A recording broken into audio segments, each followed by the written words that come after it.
Okay, सो अब बात करते हैं कि प्रॉपर्टीज़ जो हमने प्रीवियस लेक्चर में डिस्कस की थी उनकी वेरिएशंस को हम कैसे समराइज कर सकते हैं। तो बॉइलिंग पॉइंट देखें तो boiling point down the group, ठीक है, ये जो पीरियड है, ये एरो है, ये क्या है, डाउन द ग्रुप। तो डाउन द ग्रुप जब हम जाते हैं तो बॉइलिंग पॉइंट सीधा डिक्रीज करता है, ठीक है, ये डाउनवर्ड एरो का मतलब है डिक्रीजिंग। रेडियस, कौन सा रेडियस, एटॉमिक रेडियस, ठीक है, आयनिक की बात नहीं कर रहे हम। Atomic radius down the group जाते तो इंक्रीज करता है, but radius of aluminium is greater than gallium, ठीक है, because of poor shielding effect.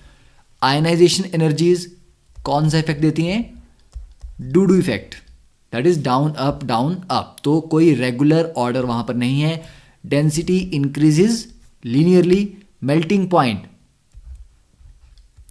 Decrease करता है up to gallium, then increases, ठीक है। और electronegativity simply first it decreases then increases, ठीक है। अब देखिए, अब अगर हम प्रॉपर्टीज को इकट्ठे समराइज कर दें तो atomic radii increases down the group, क्योंकि एक नई एक्स्ट्रा शेल ऐड हो रही है, तो due to the addition of an extra shell, but radius of aluminium is greater than radius of gallium due to poor screening of 10 D electrons in the gallium. तो ये आप अपने exam के लिए लिख सकते हैं, क्योंकि बहुत कॉमन क्वेश्चन ये आता है। Second property is the ionization enthalpy. तो ये भी कोई रेगुलर ट्रेंड फॉलो नहीं करती, दो इरेगुलरिटीज, ठीक है, कहाँ कहाँ आती हैं, एल्यूमिनियम और गैलियम में, कि down the group ionization energy कम होनी चाहिए पर बढ़ जाती है, तो गैलियम की ज़्यादा है एल्यूमिनियम से। वैसे ही थैलियम की ज़्यादा है इंडियम से, तो एल्यूमिनियम गैलियम और इंडियम थैलियम में जो इरेगुलरिटीज़ हैं that are due to the poor screening effect of D and F electrons. तो ये आप नोट डाउन करेंगे। अब नेक्स्ट इज, जो आपको मैंने बोरॉन के बारे में बताया था कि बोरॉन की क्या क्या प्रॉपर्टीज है, नॉन मेटल है, extremely hard black coloured solid है, बहुत सारी एलोट्रॉपिक फॉर्म्स इसकी एग्जिस्ट करती हैं। एलोट्रॉप्स क्या होते हैं, कार्बन के बारे में आपने सुना होगा कि कार्बन के दो मेजर एलोट्रॉप्स हैं, ग्रेफाइट और डायमंड।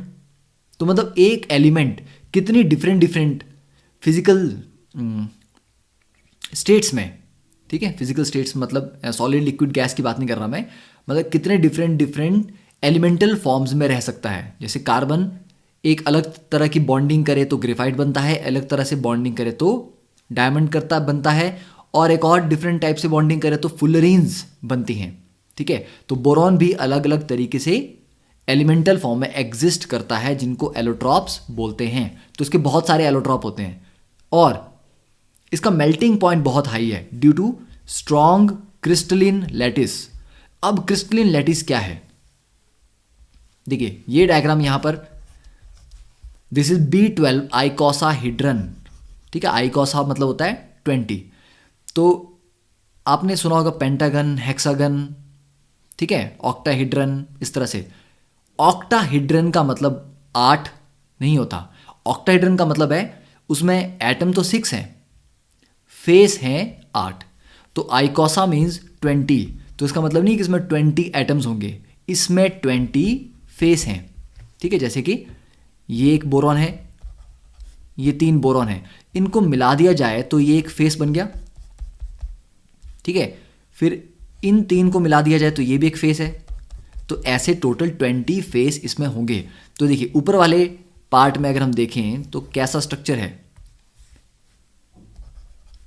ये 4 बोरॉन एक प्लेन में है, और सॉरी नॉट 4, ये 5, ठीक है, जो पेंटागन की तरह है, ये उनके ऊपर एक है, उसके नीचे भी 5 बोरॉन एक पेंटागन बना रहे हैं, और उनके नीचे एक और बोरॉन है।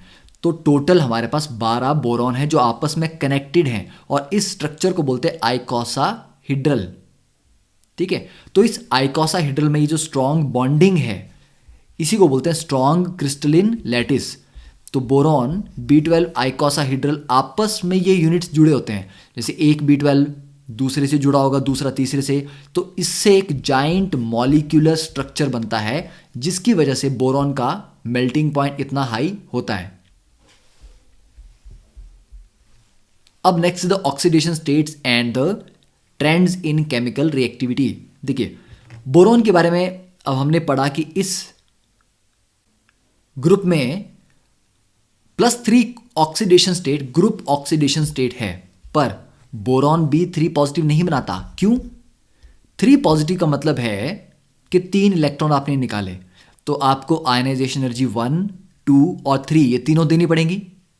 तो बोरॉन के लिए ये तीनों आयनाइजेशन एनर्जीज का सम इतना ज़्यादा है कि ये 3 पॉजिटिव आयन नहीं बनाता। तो B doesn't form B3 positive ions due to very high value of IE1 plus IE2 plus IE3। तो आप बोलेंगे कि 3 इलेक्ट्रॉन निकालने के लिए जो टोटल आयनाइजेशन एनर्जी चाहिए वो इतनी हाई है कि बोरॉन 3 इलेक्ट्रॉन लूज नहीं करेगा। ठीक है, तो ये B3 पॉजिटिव आयन नहीं बनाएगा। हाँ, बॉन्डिंग करेगा, 3 बॉन्ड बनाएगा, पर आयनिक स्ट्रक्चर नहीं होंगे वो। सेकंड, इनर्ट पेयर इफेक्ट में मैंने आपको बताया था कि down the group stability of +1 oxidation state बढ़ती जाती है, कि अंदर के जो s इलेक्ट्रॉन हैं वो बॉन्डिंग में पार्टिसिपेट करने से मना कर देते हैं, वो इंटरेस्टेड नहीं होते। ठीक है, उसका रीजन भी है एनर्जी से रिलेटेड। तो रिलेटिव स्टेबिलिटी, ठीक है, relative stability of +1 oxidation state decreases down the group and that of +3 oxidation state, sorry, +1 की increases down the group and that of +3 oxidation state decreases down the group. और इसको हमने कहा था कि ये होता है इनर्ट पेयर इफेक्ट। तो अगर आप इसका रीजन लिखेंगे कि इनर्ट पेयर इफेक्ट क्यों होता है, तो इसका रीजन होगा कि जो D और F इलेक्ट्रॉन्स हैं उनकी पुअर शील्डिंग की वजह से जो S इलेक्ट्रॉन है वो स्ट्रांगली न्यूक्लियस से अट्रैक्टेड रहते हैं। तो जैसे जैसे आप नीचे जाएंगे पुअर शील्डिंग होगी, पुअर शील्डिंग होगी तो S इलेक्ट्रॉन ज़्यादा स्ट्रांगली न्यूक्लियस से अट्रैक्ट होंगे, इसीलिए उनको निकालना थोड़ा मुश्किल हो जाता है। ठीक है, तो ये इसका एक इजी एक्सप्लेनेशन है। ये एग्जैक्ट एक्सप्लेनेशन नहीं है, पर ये एक इजी एक्सप्लेनेशन है जो आपको समझ आ जाएगा। ठीक है, तो अगर हम स्टेबिलिटी ऑर्डर देखें +3 और +1 ऑक्सीडेशन स्टेट का, तो +3 डाउन द ग्रुप कम होता जा रहा है, मतलब B3 पॉजिटिव ज़्यादा स्टेबल होगा एल्यूमिनियम 3 पॉजिटिव से, जो ज़्यादा स्टेबल होगा गैलियम 3 पॉजिटिव से, उससे कम इंडियम 3 पॉजिटिव और उससे कम थैलियम 3 पॉजिटिव। तो बोरॉन 3 पॉजिटिव का मतलब मैं ये नहीं बोल रहा कि ये आयन है, ये हम ऑक्सीडेशन स्टेट की बात कर रहे हैं। ठीक है, कि ये 3 पॉजिटिव ऑक्सीडेशन स्टेट्स हैं। ओके, और कंफ्यूजन दूर करने के लिए हम क्या करते हैं, इसको ऊपर लिखते हैं यहाँ पे, ताकि ये आपको चार्ज नहीं लगना चाहिए, ये आपको लगना चाहिए ऑक्सीडेशन स्टेट्स। ओके, तो डाउन द ग्रुप +3 शो करने की टेंडेंसी कम होती जाती है, पर +1 शो करने की टेंडेंसी बढ़ती जाती है। तो थैलियम सबसे ज़्यादा टेंडेंसी रखता है +1 ऑक्सीडेशन स्टेट शो करने की, उसके बाद इंडियम, फिर गैलियम, और एल्यूमिनियम और बोरॉन +1 ऑक्सीडेशन स्टेट शो नहीं करते। आपको कोई भी ऐसा कंपाउंड नहीं मिलेगा जहाँ एल्यूमिनियम का एक बॉन्ड बन रहा हो। हाँ, थैलियम के मिलेंगे THCl, INCl, पर AlCl कभी नहीं मिलेगा, आपको AlCl3 ही मिलेगा। तो बोरॉन और एल्यूमिनियम +1 ऑक्सीडेशन स्टेट शो नहीं करते हैं। ठीक है, अब नेक्स्ट इज, जब मेटल आपका +1 ऑक्सीडेशन स्टेट में होगा, ठीक है, ऑक्सीडेशन स्टेट में जब +1 होगा तो it forms mainly ionic compound. ठीक है, तो +1 में जो कंपाउंड बनते हैं उनमें आयनिक करैक्टर ज़्यादा होता है, और जब वो +3 में होगा तो it forms mainly covalent compounds. तो मतलब +3 ऑक्सीडेशन स्टेट कोवलेंट ज़्यादा होती है। अब ये रीज़न क्यों, आप बोलेंगे कि सर चार्ज तो 3 वाले पे ज़्यादा है, ज़्यादा चार्ज का मतलब आयनिक अट्रैक्शंस ज़्यादा अच्छी होनी चाहिए, ठीक है ना। पर ऐसा नहीं होता। 3 पॉजिटिव का मतलब क्या है कि कैटायन बहुत छोटा हो जाएगा, M3 पॉजिटिव बहुत छोटा होगा M1 पॉजिटिव से।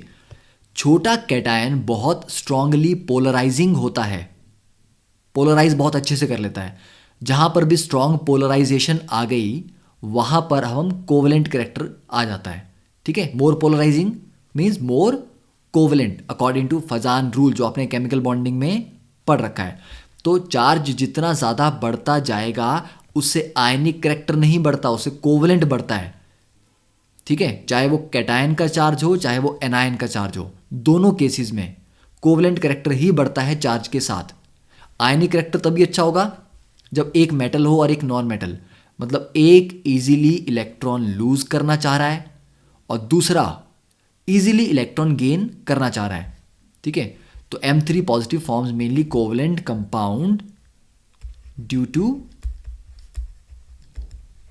हाई पोलराइजिंग पावर, ठीक है, बहुत स्ट्रांगली पोलराइजिंग होते हैं 3 पॉजिटिव आयंस। अब नेक्स्ट बात करते हैं, तो in trivalent state these elements form electron deficient species. कि ट्राइवेलेंट स्टेट होगी तो ये कैसे स्पीशीज बनाएंगे, जैसे बोरॉन बनाता है BCl3, ठीक है, 3 ही बॉन्ड तो बनाने हैं, BF3 BH3, एल्यूमिनियम बना लेगा AlCl3 AlBr3। तो इन केसेस में देखें तो बोरॉन के चारों तरफ कितने बॉन्ड बने, 3 बॉन्ड। 3 बॉन्ड में टोटल इलेक्ट्रॉन्स मिला के कितने हुए, 2 यहां 2 यहां और 2 यहां, 6 इलेक्ट्रॉन्स। ऑक्टेट के लिए 8 चाहिए होते हैं, तो मतलब ऑक्टेट से 2 इलेक्ट्रॉन कम है। तो ये सारे के सारे क्या हुए, इलेक्ट्रॉन डेफिशिएंट स्पीशीज। मतलब इनकी टेंडेंसी क्या होती है कि इलेक्ट्रॉन गेन किए जाएं, और ये जो शॉर्टेज है 2 इलेक्ट्रॉन की उनको गेन करके ऑक्टेट अपना कंप्लीट किया जाए। इसीलिए ये कैसे बिहेव करते हैं, they behave as Lewis acids, ठीक है। लुईस एसिड क्या होते हैं, इलेक्ट्रॉन डेफिशिएंट स्पीशीज। तो जो इलेक्ट्रॉन डेफिशिएंट स्पीशीज हैं उन्हीं को हम लुईस एसिड बोलते हैं। अब ये कैसे रिएक्ट करते हैं, देखिए BCl3 है, तो BCl3 इलेक्ट्रॉन गेन करना चाहता है, तो ये है लुईस एसिड। और अमोनिया में नाइट्रोजन के पास एक लोन पेयर है, ठीक है, तो ये लोन पेयर डोनेट कर सकता है, तो ये लुईस बेस हो गया। तो ये अपना लोन पेयर डोनेट करेगा इस बोरॉन को, उससे क्या होगा, अब क्या स्ट्रक्चर बनेगा, BCl3 NH3, ठीक है। ये एक टेट्राहेड्रल अरेंजमेंट बन जाएगा, क्योंकि बोरॉन के साथ एक तरफ लगेगा NH3, बाकी 3 पोजीशन पे लगेंगे क्लोरीन, ठीक है।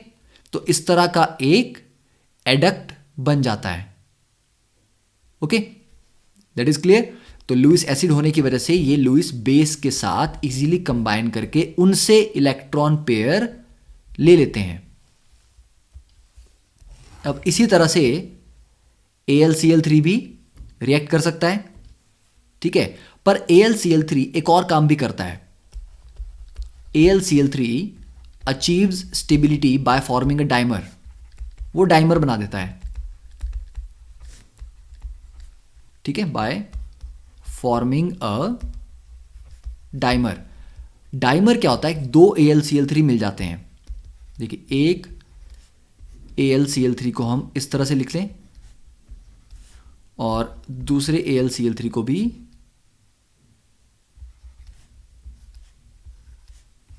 इस तरह से। अब यहां पर क्या होगा, ये जो क्लोरीन है इसके पास तो 3 लोन पेयर होते हैं ना, तो ये एक लोन पेयर अपना एल्यूमिनियम को देगा, ये क्लोरीन इस एल्यूमिनियम को देगा। तो अब इस एल्यूमिनियम को देखें अगर हम, तो इसके भी 4 बॉन्ड बन गए, इसके भी 4 बॉन्ड बन गए, तो हो गया ऑक्टेट कंप्लीट। तो डाइमर बनाने से भी ऑक्टेट कंप्लीट हो जाता है। इसी तरह BH3 भी डाइमर बना देता है, जिसको B2H6 बोलते हैं, डाइबोरेन, ठीक है। तो डाइमर बनने से भी ऑक्टेट कंप्लीट हो जाता है और स्टेबिलिटी मिल जाती है। अब देखिए next is in trivalent state most of the compounds being covalent are hydrolysed by water. तो मैंने आपको पहले कहा कि ट्राइवेलेंट का मतलब है M3 पॉजिटिव। M3 पॉजिटिव के कंपाउंड कैसे होते हैं? कोवेलेंट होते हैं। कोवेलेंट होने की वजह से वो हाइड्रोलिसिस रिएक्शन में पार्टिसिपेट करते हैं। हाइड्रोलिसिस का मतलब वाटर के साथ रिएक्शन होगा जिसमें वाटर आके इन कंपाउंड को तोड़ देता है। Hydro means water, lysis means to break. Water आके इन कंपाउंड को तोड़ेगा, ठीक है। तो वाटर की प्रेजेंस में जो ब्रेकिंग होती है कंपाउंड की, दैट इज कॉल्ड हाइड्रोलाइसिस, ठीक है। फॉर एग्जांपल BCl3 है, तो BCl3 को H2O से ट्रीट करते हैं तो हमें मिलता है BOH4 1 नेगेटिव फाइनली, ठीक है। फाइनली चलिए आपको बताता हूं मैं। पहले क्या मिलता है आपको? BCl3 है ना, 3 क्लोरीन है, वाटर को तोड़ दो तो वाटर कैसे कैसे टूटेगा? एक H पॉजिटिव बन जाएगा, एक OH नेगेटिव, ठीक है। शॉर्टकट बता रहा हूं, ऐसा एग्जैक्टली नहीं होता। तो Cl नेगेटिव पार्ट होता है ना, बोरॉन पे पॉजिटिव होगा, Cl पे नेगेटिव, तो Cl हटा के OH लगा दो। तो पहले तीनों क्लोरीन हटा के 3 OH लगा दिए। अब ये BOH थ्राइस एक एसिड की तरह काम करता है। अब ये ऐसा एसिड नहीं है कि ये H पॉजिटिव दे, ये H पॉजिटिव देने की जगह OH लेने में विश्वास रखता है। तो एक OH और गेन कर लेगा और BOH4 1 नेगेटिव, क्योंकि अभी ये न्यूट्रल था। पर OH नेगेटिव गेन करने से क्या बन गया इसका? BOH4 1 negative. इसका अरेंजमेंट होता है टेट्राहीड्रल, ठीक है। और जो 3 Cl नेगेटिव निकले वो बाहर गए, प्लस 4H3O पॉजिटिव, तो ये होगा। वैसे ही AlCl3 को भी अगर हम वाटर से ट्रीट करते हैं तो ये भी कोवेलेंट कंपाउंड है। अब ये AlOH4 नहीं बनाता, ये बनाता है AlH2O 6 3 पॉजिटिव प्लस 3 HCl। अब आपको लगा कि ये AlCl3 था, इसने 4 OH क्यों गेन नहीं किए? अब उसका भी रीजन है कि बोरोन के पास S और P इलेक्ट्रॉन्स ही हैं, D तो बिल्कुल नहीं है। तो मतलब ये मैक्सिमम कोवेलेंस कितनी शो कर सकता है? 4 की। 4 से ऊपर ये शो नहीं कर सकता। तो 4 से ज़्यादा बॉन्ड बन ही नहीं सकते, और इसके बॉन्ड 4 ही बनते हैं और OH के साथ बनते हैं। OH के साथ बॉन्ड बनने का रीज़न इसका एसिडिक करेक्टर है, ठीक है। पर AlCl3 पानी में जाके आयनाइज होगा एल्यूमिनियम 3 पॉजिटिव और 3 Cl नेगेटिव में। ये एल्यूमिनियम 3 पॉजिटिव, अब एल्यूमिनियम के पास तो d ऑर्बिटल भी होते हैं, 3d ऑर्बिटल्स। तो d ऑर्बिटल्स होने की वजह से ये 4 से ज़्यादा बॉन्ड बना सकता है, ठीक है। तो ये टोटल 6 बॉन्ड बनाता है d ऑर्बिटल्स को यूज़ करके। तो 6 बॉन्ड्स की वजह से इसका जो स्ट्रक्चर होता है दैट इज ऑक्टाहीड्रल, जिसमें एक एल्यूमिनियम होगा और 6 पोजीशन पे वाटर मॉलिक्यूल लगे होंगे, ठीक है, H2O। और ये जो बॉन्ड है ये ऑक्सीजन के थ्रू लगा होता है, ठीक है। लिख तो मैं H2O रहा हूँ, पर ये सारे के सारे बॉन्ड जो हैं वो ऑक्सीजन से बने हैं, ठीक है। और पूरा इसके ऊपर कितना चार्ज होगा? 3 पॉजिटिव चार्ज। तो ये एग्जैक्टली क्यों ऐसा बनता है, क्यों नहीं बनता, है आपको धीरे धीरे समझ आएगा। अभी एग्जैक्टली सारी चीज़ें तो आपको समझ नहीं आएंगी, क्योंकि कुछ कॉन्सेप्ट्स अभी आपके सिलेबस से बहुत मतलब दूर हैं, या आपने वो टॉपिक पढ़े नहीं है, वो टॉपिक आप 12th क्लास में पढ़ेंगे, ठीक है। तो अभी हम उतना ही समझने की ट्राई करेंगे जितना आपके लिए आसान हो। तो BOH थ्राइस BOH4 1 नेगेटिव बनता है। 4 इसलिए बनते हैं क्योंकि बोरॉन के पास d ऑर्बिटल नहीं है। एल्यूमिनियम के 6 बॉन्ड बनते हैं क्योंकि उसके पास d ऑर्बिटल हैं। तो ऑक्टाहीड्रल की हाइब्रिडाइजेशन होती है sp3d2, टेट्राहीड्रल की होती है sp3। तो ये याद रखना कि ये दोनों हाइड्रोलिसिस करने के बाद क्या क्या कंपाउंड बनाते हैं, ठीक है, क्लियर। अब नेक्स्ट एक क्वेश्चन डिस्कस करते हैं। It is a solved example of NCERT, ठीक है। देखिए दिया गया है कि standard electrode potential SEP for aluminium 3 positive से एल्यूमिनियम के लिए -1.66 वोल्ट है। इसका क्या मतलब हुआ? इसका मतलब हुआ कि एल्यूमिनियम 3 पॉजिटिव से एल्यूमिनियम मेटल में जाने की जो टेंडेंसी है वो है -1.66 वोल्ट। ठीक है, और थैलियम 3 पॉजिटिव से थैलियम में जाने की टेंडेंसी है +1.26 वोल्ट। तो जब हम एल्यूमिनियम 3 पॉजिटिव से एल्यूमिनियम में जा रहे हैं तो यहां 3 इलेक्ट्रॉन गेन होंगे। ठीक है, इसीलिए ये रिडक्शन पोटेंशियल है। थैलियम 3 पॉजिटिव से भी थैलियम में जाने के लिए 3 इलेक्ट्रॉन गेन होंगे। ठीक है, तो दोनों रिडक्शन पोटेंशियल हमें दिए गए हैं। इसके बेस पे पूछा गया है कि predict about the formation of M3 positive ion in solution, कि सॉल्यूशन में M3 पॉजिटिव आयन किसके बनेंगे इजीली और किसके नहीं बनेंगे, and compare the electropositive character of two metal, कि कौन ज़्यादा इलेक्ट्रो पॉजिटिव है और कौन कम है। देखिए, अब अगर एल्यूमिनियम 3 पॉजिटिव 3 इलेक्ट्रॉन गेन करके एल्यूमिनियम में कन्वर्ट हो जाए तो उसके लिए रिडक्शन पोटेंशियल दिया गया है -1.66 वोल्ट। अब इसका उल्टा कर देते हैं, तो एल्यूमिनियम को अगर 3 इलेक्ट्रॉन लूज करके एल्यूमिनियम 3 पॉजिटिव में जाना हो, बिल्कुल ऑपोजिट रिएक्शन करना हो, तो उसका ऑक्सीडेशन होगा, क्योंकि अगर ये रिडक्शन है तो इसका रिवर्स हो जाएगा ऑक्सीडेशन, तो ऑक्सीडेशन पोटेंशियल का साइन प्लस हो जाएगा। ठीक है, साइन बदल जाता है जब हम इक्वेशन को रिवर्स करते हैं। ठीक है, एक ये चीज़ आ गई।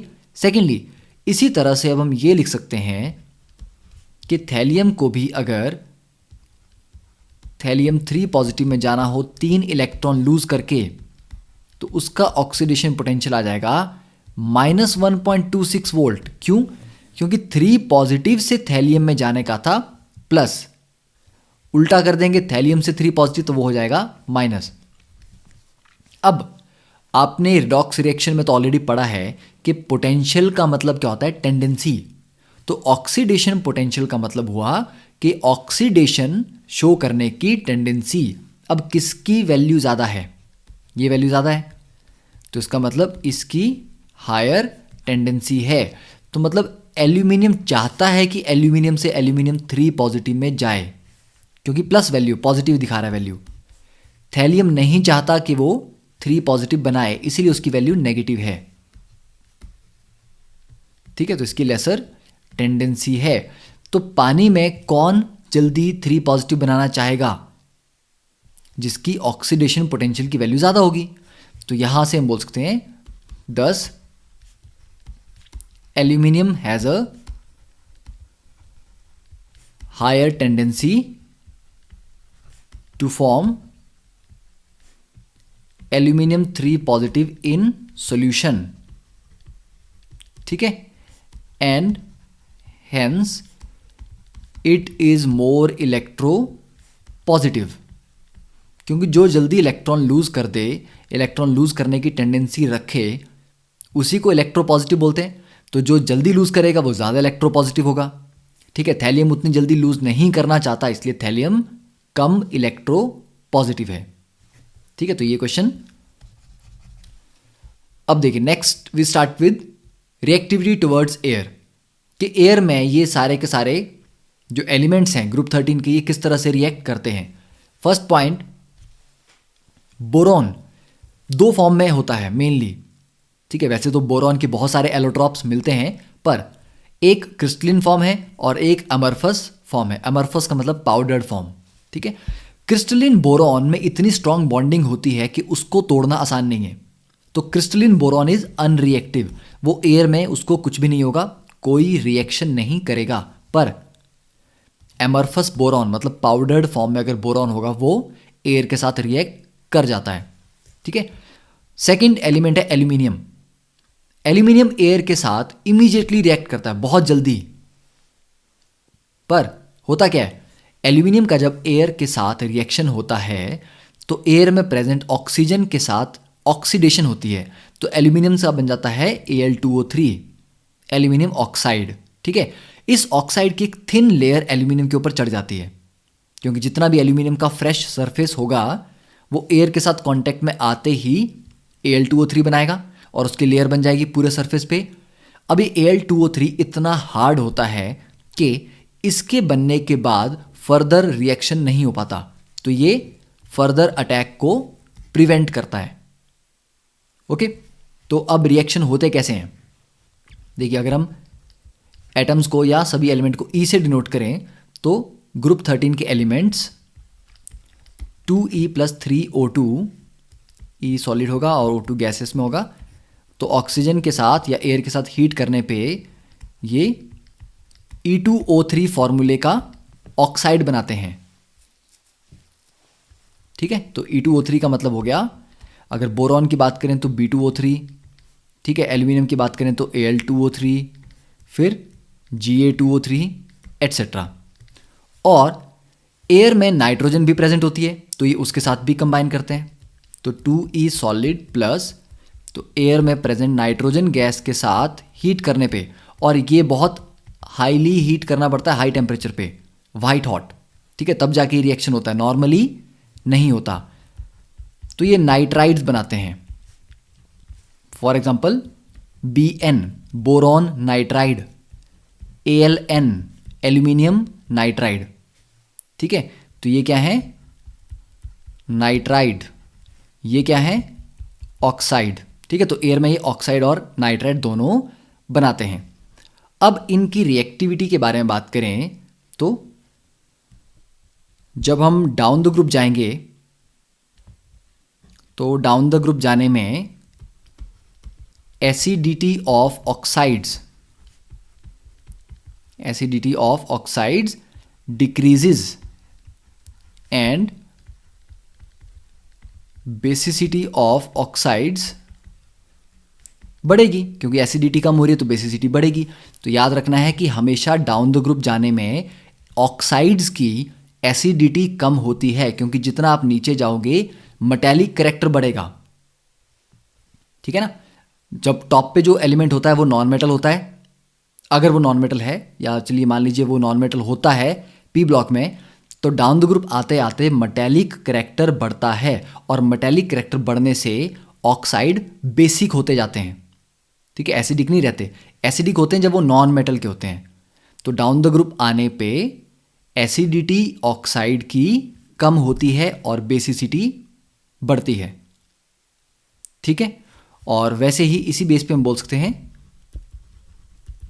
कि एसिडिटी ऑफ हाइड्रोक्साइड्स वो भी कम होती है एंड बेसिसिटी ऑफ हाइड्रोक्साइड्स बढ़ती है।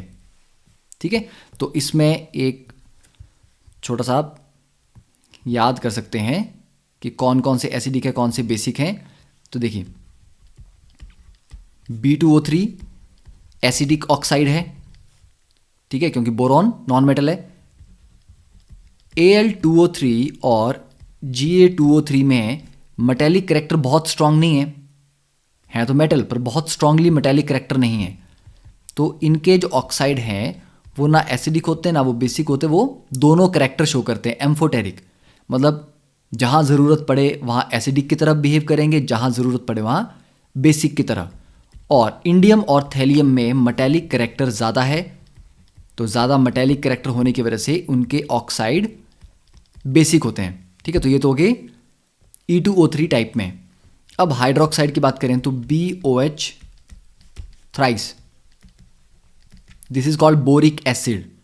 ठीक है, बोरिक एसिड एसिडिक होता है, और जैसे कि ऑक्साइड की बात थी वैसे ही हाइड्रोक्साइड भी एम्फोटेरिक होते हैं। ठीक है, पर indium and thallium don't form hydroxides.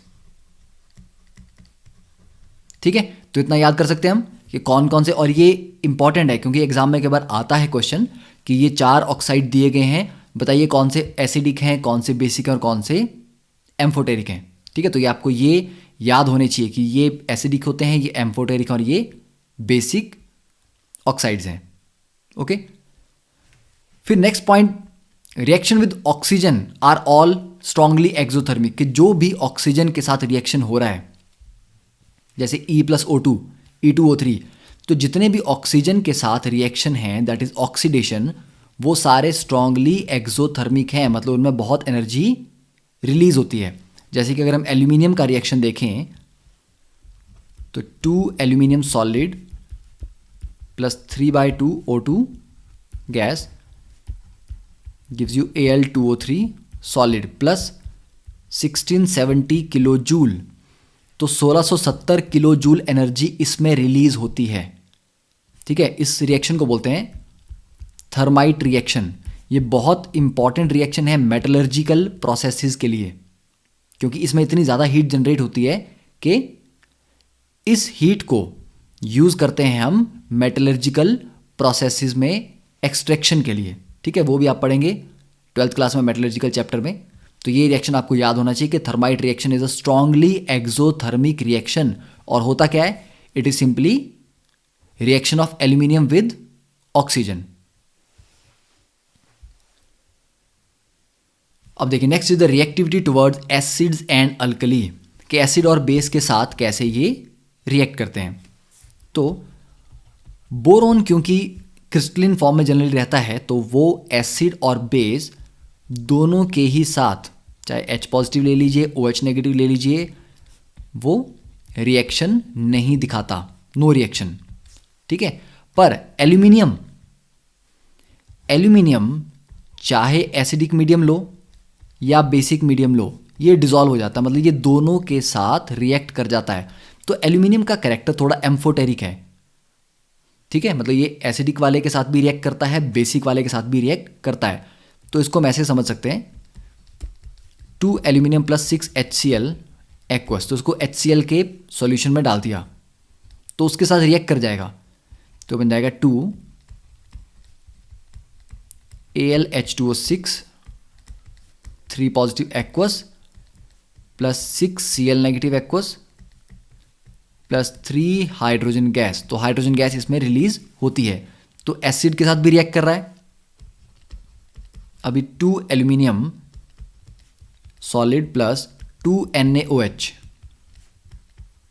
अब इसको बेसिक मीडियम में डाल दिया, तो यहां पर भी ये 2 Na positive AlOH4 1 negative aqueous plus 3 H2 gas. तो दोनों में हाइड्रोजन गैस तो रिलीज करता है, पर एसिडिक मीडियम में ये इस फॉर्म में एग्जिस्ट करता है AlH2O6 3 पॉजिटिव, और बेसिक मीडियम में ये बनता है AlOH4 1 नेगेटिव। ठीक है, तो ये टेट्राहीड्रल है और ये वाला ऑक्टाहीड्रल है। इसका नाम क्या होगा, हेक्सा एक्वा एल्यूमिनियम आयन। ठीक है, क्योंकि 6 वाटर हैं तो हेक्सा एक्वा एल्यूमिनियम आयन। और इसका नाम होगा sodium tetra hydroxo aluminate, tetra hydroxo aluminate. ठीक है, क्योंकि ये पहले सोडियम आया कैटायन, उसके बाद 4 OH ग्रुप हैं, OH को बोलते हैं हाइड्रोक्सो, तो टेट्रा हाइड्रोक्सो एल्यूमिनेट। ये जो नेमिंग का मेथड है इसको बोलते हैं कॉम्प्लेक्स कंपाउंड्स की नेमिंग। ठीक है, या कोऑर्डिनेशन कंपाउंड्स की नेमिंग। तो ये भी एक डिटेल में चैप्टर है 12th क्लास में, कोऑर्डिनेशन कंपाउंड। तो इस तरह की नेमिंग कैसे करनी है वो भी आप वहाँ पर डिटेल में पढ़ेंगे विद रूल्स, के उसके पूरे रूल्स होते हैं। ठीक है, तो अभी तो आप सिर्फ याद कर सकते हैं कि था इनका ये नाम होता है। अब इसमें एक इंपॉर्टेंट पॉइंट कि कंसंट्रेटेड HNO3 के साथ HCl के साथ तो ये रिएक्ट कर रहा है, पर concentrated HNO3 renders aluminium passive by forming oxide layer on its surface. मतलब ऐसा नहीं है कि सभी एसिड के साथ रिएक्ट कर जाता है, सभी एसिड में डिसॉल्व हो जाता है। कंसंट्रेटेड HNO3 नाइट्रिक एसिड लेंगे तो वो एक स्ट्रॉन्ग ऑक्सीडाइजिंग एजेंट भी है, सिर्फ अकेला एसिड नहीं है, स्ट्रॉन्ग ऑक्सीडाइजिंग एजेंट भी है। वो क्या करता है, एल्यूमिनियम को ऑक्साइड में कन्वर्ट कर देता है Al2O3 में, और जैसे ही उसके सरफेस पे ऑक्साइड की लेयर बनती है, वो ऑक्साइड इतना स्ट्रांग होती है वो लेयर कि उसके बाद फिर कोई रिएक्शन नहीं हो पाता, क्योंकि उस लेयर को कोई पेनिट्रेट नहीं कर पाता है। ओके, तो ये हो गया reactivity towards acids and alkalis. फिर देखते हैं next is the reactivity towards halogens. देखिए हैलोजेंस के साथ बहुत सिंपल है, 2E solid plus 3X2 gases gives you 2EX3 solid. यहाँ पर X आपका फ्लोरीन हो सकता है, क्लोरीन हो सकता है, ब्रोमीन या आयोडीन। मतलब EX3 जैसे BCl3, BBr3, BF3, BI3, ठीक है, AlCl3, AlF3, इस तरह के ये रिएक्शन होते हैं। तो ये क्या बनते हैं? Try halides. तो ये एलिमेंट हैलोजन के साथ रिएक्ट करके क्या बनाता है? Try halides. एक्सेप्ट, ठीक है, तो आप लिख सकते हैं कि दीज एलिमेंट्स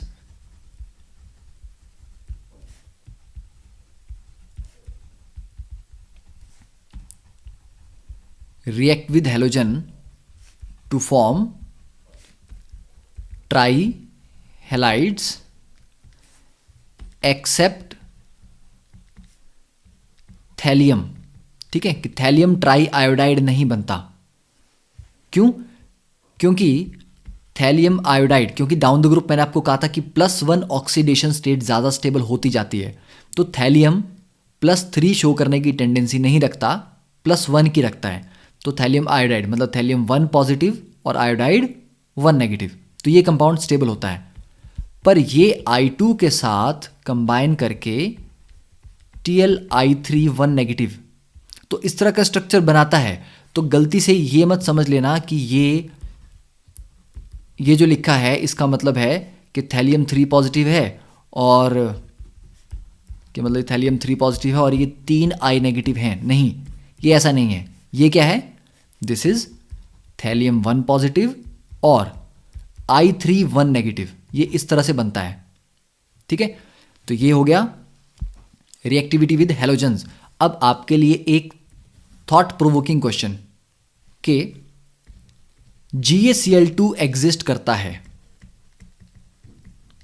ठीक है, GaCl2 एग्जिस्ट करता है। इसके अकॉर्डिंग गैलियम की ऑक्सीडेशन स्टेट कितनी होनी चाहिए? +2। और हमने पढ़ा है कि कोई भी एलिमेंट इस ग्रुप में +3 और +1 के अलावा ऑक्सीडेशन स्टेट शो नहीं करता, तो गैलियम कैसे यहां पर +2 शो करेगा अगर करेगा तो, और कैसे ये GaCl2 बनाएगा, क्योंकि ये बनता है। ठीक है, तो ये कैसे बनता है और इसकी ऑक्सीडेशन स्टेट गैलियम की यहां पर क्या होती है, ये आपको सोचना है, ढूंढना है। ठीक है, और नेक्स्ट क्वेश्चन जो कि NCERT का सॉल्व एग्जांपल है कि white fumes appear around the bottle of anhydrous AlCl3, give reason.